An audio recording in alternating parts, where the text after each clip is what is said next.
Mesdames, Messieurs, bienvenue à cette grande édition du journal sur Canal Congo Télévision. D'abord, cette information, le président de la République du Congo-Brazzaville s'est exprimé publiquement sur les élections générales du 20 décembre en République démocratique du Congo. C'était lors de son message de vœux aux membres du corps diplomatique accrédité à Brazzaville. Denis Sassou Nguesso a ainsi salué l'issue heureuse de ces élections, réitérant ses félicitations à son homologue Félix-Antoine Tshisekedi Tshilombo, avec qui il partage l'intérêt commun, à savoir la paix en Afrique centrale. Le reportage. Pour cette raison, nous saluons l'issue heureuse des élections présidentielles, législatives et municipales en République démocratique du Congo. C'est ici le lieu de réitérer nos sincères félicitations au président Félix-Antoine Tshisekedi Tshilombo, qui vient d'être réélu à la magistrature suprême de ce pays frère, que des liens profonds unissent à la République du Congo. Notre intérêt commun et partagé, tant à Brazzaville qu'à Kinshasa, les villes capitales les plus rapprochées au monde, réside dans la consolidation de la paix dans nos deux pays. La paix dans cette zone contribue à la stabilité de notre sous-région d'Afrique centrale. Sachez qu'en plus bref, que le traitement de requêtes contestant le résultat de la présidentielle du 20 décembre 2023 débute ce lundi 8 janvier 2024. En effet, dans un extrait de rôle, les greffiers en chef invitent les auteurs de deux requêtes déposées, à savoir Théodore Ngoy et David Etche, à une audience dans la salle Marcel Liaou de la Cour de cassation à 11h. De réaction face à la position de certains candidats présidents qualifient la Cour constitutionnelle d'être instrumentalisée et refuse de la saisir pour de contentieux électoraux.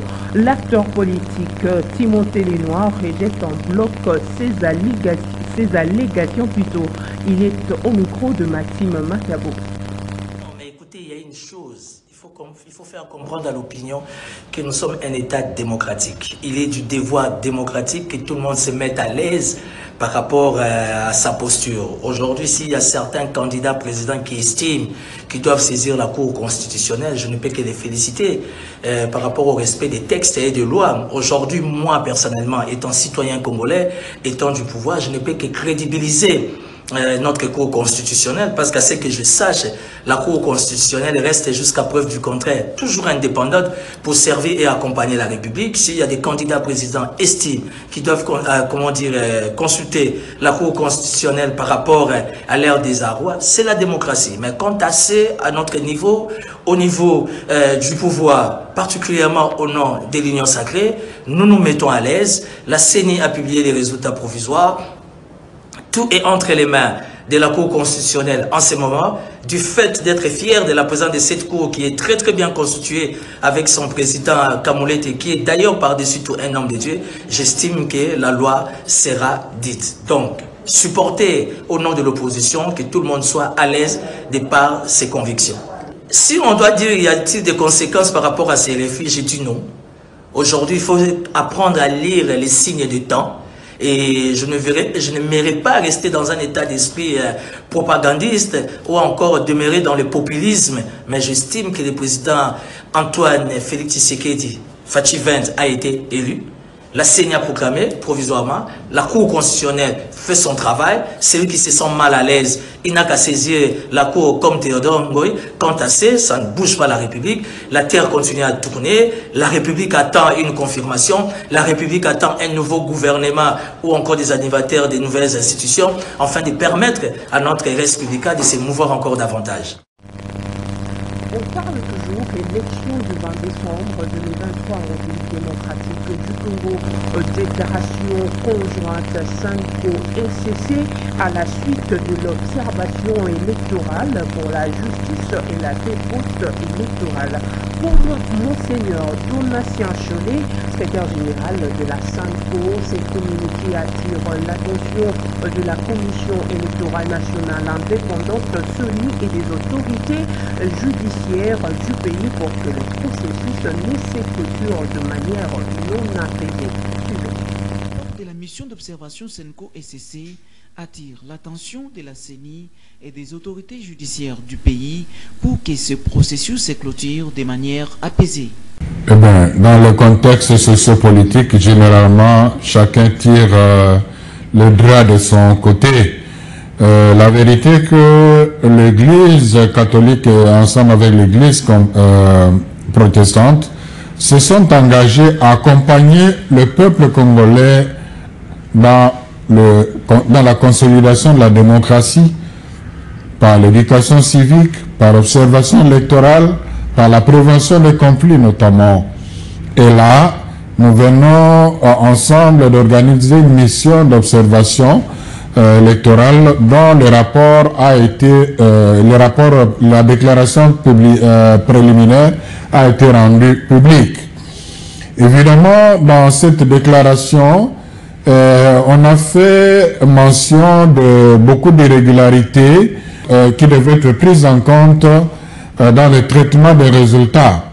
Malheureusement, ces irrégularités pour beaucoup étaient en dehors du circuit officiel de l'observation électorale. Dans la déclaration préliminaire de la MOE SENCO-ECC, il y a eu des recommandations pertinentes dont la mise en œuvre renforcerait la cohésion nationale, renforcerait la crédibilité du processus. Et il se fait que les évêques à leur niveau et les révérends pasteurs à leur niveau représentés par les deux présidents de l'ECC et la SENCO sont revenus là-dessus pour attirer davantage l'attention parce que il ne faudra pas que ce processus se conclue de manière non apaisée. Il y a eu beaucoup d'irrégularités par rapport au cadre légal, par rapport à l'administration électorale, et tout ça, ça demande quelque part qu'une justice soit faite. Le sous-titre de cette déclaration, c'est pour la justice et la paix post-électorale. Il n'y aura pas accueil de migrants palestiniens en République démocratique du Congo. La rumeur a été démentie par le porte-parole du gouvernement sur son compte Instagram. Encore Patrick Mouyaya, cette information relayée sur les réseaux sociaux est un fake news. Il n'y aura jamais eu une quelconque forme de négociation, de discussion ou d'initiative entre le gouvernement congolais et le gouvernement israélien sur le prétendu accueil de migrants palestiniens sur le sol congolais, déclare Patrick Mouyaya. En Ituri, au territoire de Djungu, les hommes armés identifiés comme de miliciens de la Codeco ont attaqué un véhicule du programme mondial alimentaire PAM qui transportait 34 tonnes de vivres. Suivez à ce sujet Jules Chouba plutôt du PAM au micro de notre correspondant Joël Kamabou. Pas les humanitaires, c'est les véhicules des commerçants que les humanitaires ont pris. Je pense que les véhicules des commerçants de Tanzanie que les humanitaires ont pris comme location là pour ramener les sacs de farine là au démuni. Ça provenait de Tanzanie à destination de Pambouya. Et qui a incendié exactement ces véhicules? Le groupe des miliciens de Kodoko, puisque tout ce qui s'est passé la nuit là, c'est eux qui ont fait ça. Mais malheureusement, quand il y a eu enquête de FRDC, on a trouvé dans chaque maison des habitants ces farines. Les groupes armés n'ont pas, peut-être ils étaient au nombre de 10, les 10 personnes ne peuvent pas quand même piller tous les camions. Et quand les FRDC sont venus pour l'enquête, et à ce moment-là, on a trouvé dans chaque maison des villageois des sacs.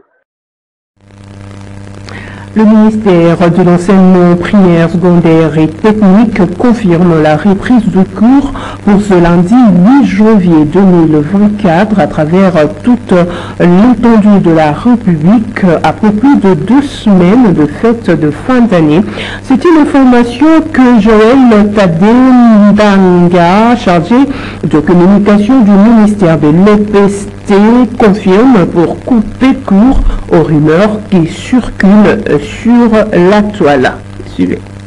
Je voudrais ici apporter un cinglant démenti au communiqué qui est en train de circuler sur la toile dans les réseaux sociaux annonçant les reports de la reprise des cours pour le 15. C'est faux et archi faux. Le calendrier scolaire reste d'application tel que fixé par son Excellence, Monsieur le ministre de l'Enseignement primaire, secondaire et technique, lors de vacances scolaires dernières. Et donc, c'est communiqué d'ailleurs qui indique qu'il s'agit d'un ministère d'État. Depuis l'avènement de son Excellence, Monsieur le ministre de l'Enseignement primaire, secondaire et technique, le professeur Tony Mwaba, ce ministère n'est plus un ministère d'État. Donc c'est un ministère tout court. Donc vous allez vous rendre compte qu'il s'agit d'une cabale montée pour nuire à la réputation et à la personnalité de son Excellence, Monsieur le ministre, Tony Mwaba Kazadi. Et ça entre dans le cadre des actions qui ont été concoctées dans les laboratoires du mal pour faire du mal à l'action principale du chef de l'État en ce qui concerne la gratuité de l'enseignement primaire qu'il veut élargir à l'enseignement secondaire. Et donc, n'y donner aucun crédit. Voilà ce que je tenais à apporter comme précision. Et puis, inondation dans la ville-province de Kinshasa, le fleuve Congo est sorti de son lit des suites de pluies diluviennes qui s'abattent en cette saison pluvieuse. Les habitants de plusieurs quartiers de différentes communes ont le pied dans l'eau, notamment à la cité du fleuve, à Kingabwa dans la commune de Limete, ainsi que dans le quartier Pompage, Sepeya, Moshi, Mboudi, dans la commune de Mongafula. Suivez. Des inondations sont visibles à la cité du fleuve, au quartier Kingabwa dans la commune de Limete, ainsi que dans le quartier Pompage dans la commune de Ngalema. Ici, une large partie a les pieds dans l'eau. Ce sont les pluies diluviennes qui se sont abattues ces derniers jours qui ont provoqué les débordements du fleuve Congo sur les quartiers avoisinants. Les eaux de rivière qui viennent se jeter sur le fleuve sont refoulées. Cette eau provient du quartier Biza. Elle traverse les quartiers aux zones. Quand les lits du fleuve gonflent, il y a des débordements. C'est comme l'océan de l'eau du fleuve. Celle-ci aussi refoule l'eau des rivières vers ici.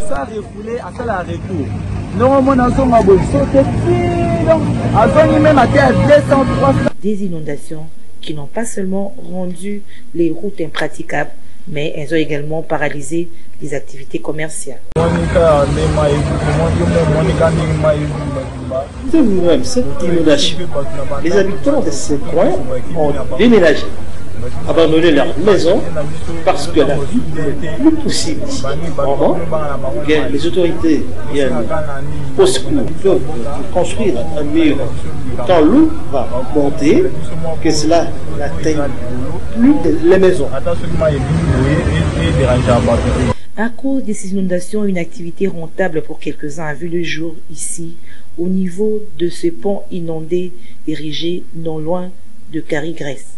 Les riverains qui ne sont pas véhiculés s'y font transporter au dos, moyennant 1000 francs congolais.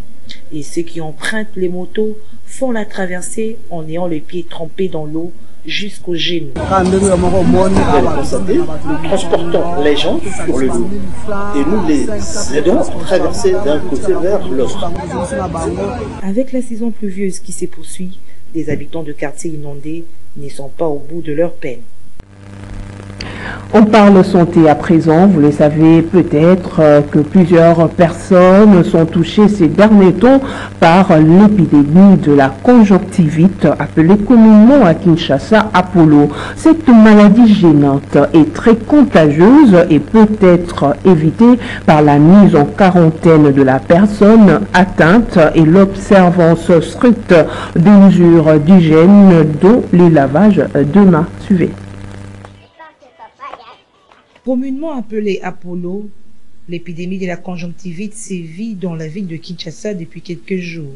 Elle affecte plusieurs familles et se transmet d'une personne à une autre si l'on y prend garde. Pilipili, pongi en permanence. Les yeux font mal, j'ai des picotements et sommeil en permanence. J'ai également ressenti comme une petite fièvre. Et je ne sais pas si c'est parmi les symptômes de la conjonctivite.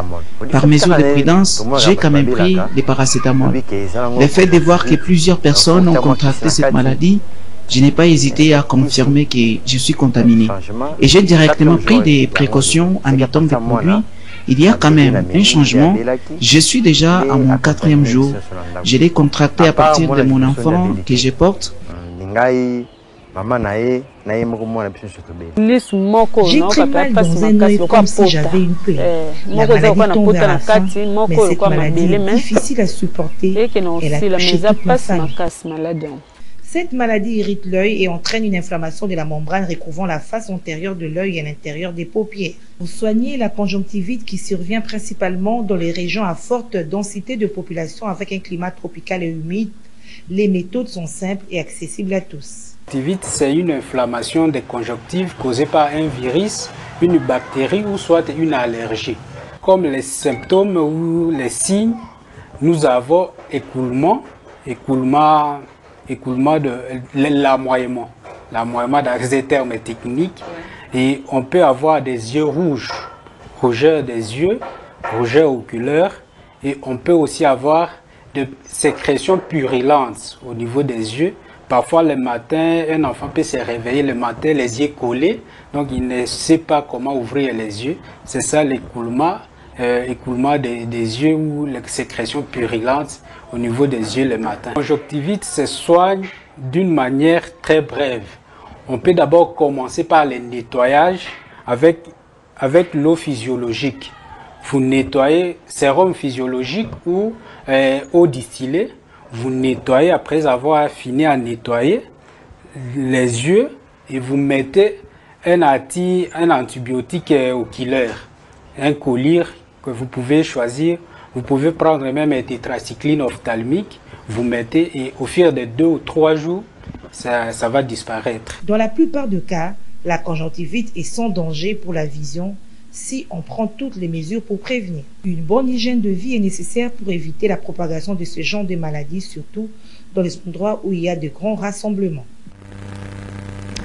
L'humanité a célébré ce 5 janvier 2024 la journée internationale de l'écriture braille. À cette occasion, aucune manifestation a été organisée en République démocratique du Congo. Approché par votre rédaction, l'inspecteur chargé de l'enseignement à l'inspection et contrôle des écoles pour enfants aveugles et sourds-muets, Prosper Mukulumania, a adressé un tableau sombre de la scolarité à cette catégorie de personnes en République démocratique du Congo. Suivez. Chaque 4 janvier, le monde célèbre la journée internationale de l'écriture braille, inventée depuis 1825 par Louis Braille, qui a connu un accident de travail Alei dans l'atelier des soudures. Et c'est dans les soucis de continuer ses études malgré son handicap que Louis Braille a eu l'initiative de créer cette écriture qui a été développée par d'autres chercheurs comme l'a fait savoir Prosper Moukoulumania, inspecteur chargé de l'enseignement spécial des écoles pour aveugles. Le garçon était tombé dans l'atelier de son père qui était un ajusteur et il a connu un accident sur un métal pointu qu'il a crevé un œil.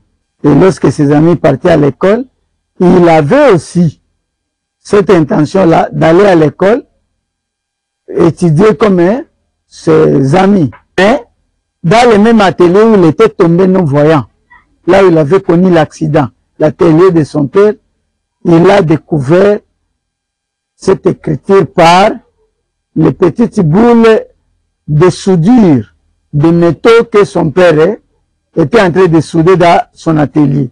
En République démocratique du Congo, l'écriture Braille a vu le jour le 1er novembre 1969 où les frères de la Charité ont estimé que l'écriture Braille était aussi nécessaire pour les non-voyants du pays, comme le souligne l'inspecteur des écoles spécialisées. Les frères de la Charité, ce sont eux qui ont eu ce souci-là de pouvoir créer une école pour aveugles en RDC. En 1969, le 1er novembre 1969, ils ont ouvert les portes de cette école au fond du centre pour handicapés et ça a été dénommé École nationale des aveugles. Notez que la République démocratique du Congo n'a que 4 écoles publiques des personnes non-voyantes réparties en 4 provinces, chose que déplore Rodrigue Panzou. Le constat que nous avons fait, les journées d'aujourd'hui, c'est les journées négligées. Vraiment, c'est déplorable. Dans tous les pays du monde, ces journées consacrées aux personnes aveugles. Mais ici, en RDC, ces journées, il est négligé. Pas d'activité, pas de rassemblement pour les personnes aveugles et ça fait très mal. Notez qu'aucune activité n'a été organisée à travers le pays pour célébrer cette journée.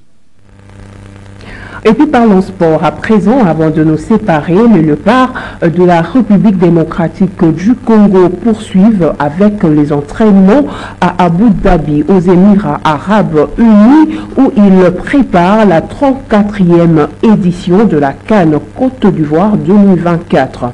Les entraînements se sont encore poursuivis ce vendredi avant le premier match amical prévu ce samedi 5 janvier 2024 avec l'Angola. John Moukadi pour le reportage. Les léopards de la RDC poursuivent les préparations de la Coupe d'Afrique des Nations à Abu Dhabi, aux Émirats arabes unis. La sélection congolaise s'est entraînée pour la 5e fois ce vendredi à Abu Dhabi avant le match amical contre l'équipe d'Angola prévu ce samedi 6 janvier, 15h d'Abu Dhabi, 12h de Kinshasa. Les 24 joueurs retenus pour la CAN par le manager sélectionneur Sébastien Desabre sont déterminés à défendre le pays à la 34e édition de la CAN Côte d'Ivoire 2023. Chaque athlète s'est donné à fond pendant les 4 premières séances d'entraînement de 2 jours du stage, selon des sources proches de la FECOFA. L'unique session de ce vendredi a permis au staff technique d'avoir une idée fixe sur l'équipe qui sera alignée lors du premier match amical contre l'Angola ce samedi. Miayo Kazembe et Robert Kidiaba sont arrivés à Abu Dhabi ce même vendredi matin car ayant été retenus à Kalemi faute de vol. Mesdames, Messieurs, c'était un plaisir de vous tenir compagnie dans cette grande édition du journal. Merci de votre aimable attention. Je vous retrouve lundi avec ces mêmes plaisirs. Au revoir et à la prochaine.